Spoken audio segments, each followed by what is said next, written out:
Now, speaking of an actual elite, Michael Bloomberg.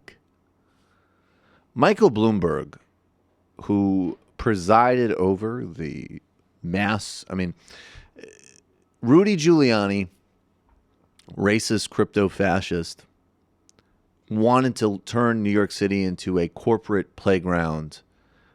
And you could actually see some of the sort of nationalization of some of the things that Jeff Sessions. So there's, again, obviously structural problems, profound racial, class divisions and realities within policing, of course. It goes back to the roots, history, very foundations of what created police departments to begin with.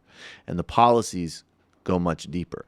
But the specific unshackling and the specific, basically, cultural encouragement from the top to be abusive, to terrorize people, to be bigots, is the line from Giuliani to Trump is clear. And then Bloomberg came in, and Bloomberg was the sort of technocratic managerial face of let's make New York a totally priced out, inequality-riven playground for the global plutocracy and global oligarchy. Mike Bloomberg is obviously a caricature of a type of politics and stance that has no buy-in in the vast majority of the country, but is always going to be radically overrepresented in elite circles because of money. And because of a certain type of cognitive capture for, essentially just discredited neoliberal third way nonsense. So that's Michael Bloomberg. He is trash. His politics are terrible. And let's not go to the dumb end. On the other hand, he's committing to putting this figure that I had heard, and we'll see what the figure actually is. I had heard $80 million was when it was first announced yesterday to helping the Democrats win back the House.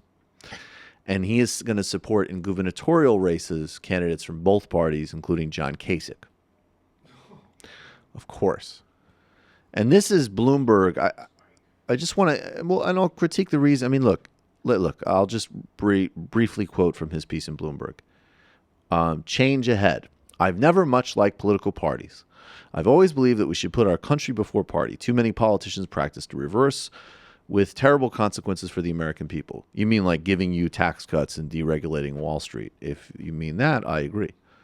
But I don't believe in partisanship. I very much believe in the importance of politics and elections. That's how we can make change and progress in a democracy. Over the years, I have supported candidates in both parties who are willing to break with partisanship and special interests and seek common ground around solutions to make America better. I focus my philanthropy partially around bipartisan gun safety, environmental and immigration reform measures, and my political giving has focused around these priorities as well. He then, and I'll actually just one more graph, because this actually really captures the myopia of even that stance. In this last election, I spent $10 million to help Republican Pat Toomey get reelected in Pennsylvania.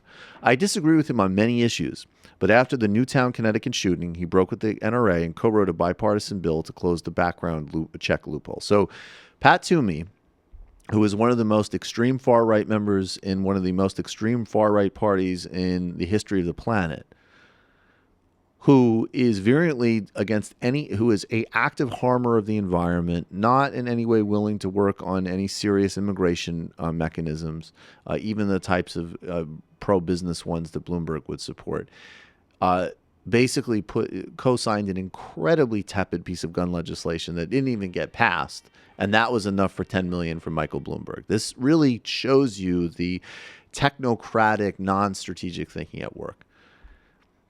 This is a problem for after the election. So if Democrats win the House, and one of the reasons that it's so hard to turn the Democratic Party to the left is actually because, and Bhaskar Sankar and I talked about this on TMBS, is because there isn't one centralized point of power in the Democratic Party. It's many different sort of fiefdoms. There's different committees, there's different state powers, then there's also fundraising networks, and then the political leadership in and outside of Washington. And there's been a lot of progress made in terms of shifting the party to the left. And you even see it obviously with people like Kamala Harris for Medicare for All, and even Chuck Schumer, for God's sake, talking about moving in the right direction on legalizing marijuana. But after the election, the Democrats, if we get the results we need to have, and make no mistake, we absolutely need Democrats to take back the House and hopefully the Senate. But a Democratic House is the absolute bare minimum for any kind of democracy salvaging right now. And that's just reality. Again, we don't have time for this sort of silly posturing, as garbage as Democrats can and often are. The problem is after, when Michael Bloomberg wants his chips, cashed in on another round of failed, discredited, oligarch-friendly centrism. But right now, this is a good thing. And we should be happy, even as someone who is going to have to fight Mike Bloomberg, the politics he represents, and the candidates he supports on a whole slew of the most important issues we face. The mechanics of that artillery being put in right now is undoubtedly a good thing for the specific concrete task that needs to be achieved in the moment. And I just wanted to do that segment just to demonstrate again that we can walk and chew gum at the same time. Is Bloomberg a political opponent? Obviously. Is his influence on the Democratic Party going to be negative and corrosive? Without a doubt. Is the fact that he's dumping a massive amount of money into something that is absolutely essential for preserving an even fighting chance of first some maintenance of democracy and norms? Yes. And then, of course, in 2020, actually reversing it and doing something real? No doubt. And also look out, because this, to me, indicates I'm sure he's thinking about running for president, and he might do the primary route. So we're definitely going to have to battle him. But this also should not be used as a dum-dum talking point to not support the essential task of Democratic control of the House right now, which is just anybody that would tell you that that isn't essential in 2018 is not,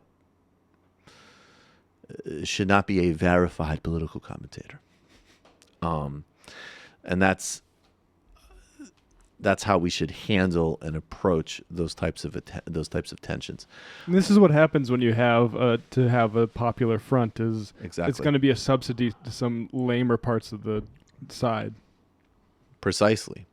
And the way we get to build to defeating that side is by holding back the rush now. I mean, just the lack of strategy that people had, that somehow if you open the floodgates to clown fascism, that would sort of have some type of boomerang effect to complete across-the-board victory. If we let the fascists have enough power, we'll have a socialist revolution. Yeah. I mean, it's never been true historically.